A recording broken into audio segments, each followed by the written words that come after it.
Richard Bancroft was an English churchman, who became Archbishop of Canterbury and the chief overseer of the production of the King James Bible. Life. Bancroft was born at Farnworth, then a village in South Lancashire, in 1544. His early education was at Farnworth Grammar School, which had been founded by Bishop William Smith, who had also been born in the village. He was later educated at Cambridge, first at Christ's College and afterwards at Jesus College. He took his degree of BA in 1567 and that of MA in 1570.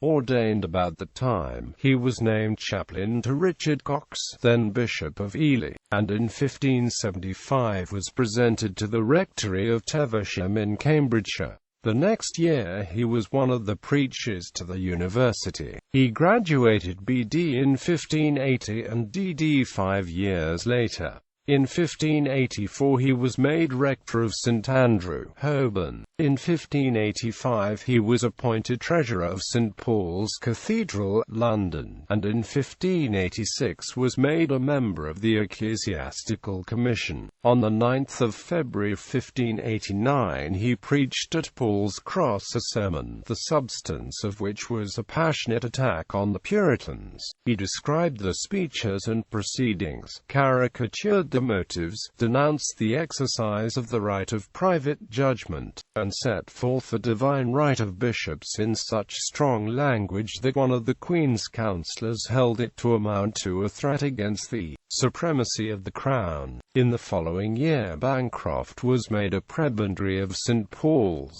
He had been canon of Westminster since 1587. He was chaplain successively to Lord Chancellor Hatton and Archbishop Whitgift. In June 1597, he was consecrated Bishop of London, and from this time, in consequence of the age and incapacity for business of Archbishop Whitgift, he was virtually invested with the power of primate, and had the sole management of ecclesiastical affairs. Among the more noteworthy cases which fell under his direction were the proceedings against Martin Marr Prelate, Thomas Cartwright and his friends, and John Penry, whose seditious writings he caused to be intercepted and given up to the Lord Keeper. In 1600 he was sent on an embassy, with others, to Emden, for the purpose of settling certain matters in dispute between the English and the Danes. This mission, however, failed.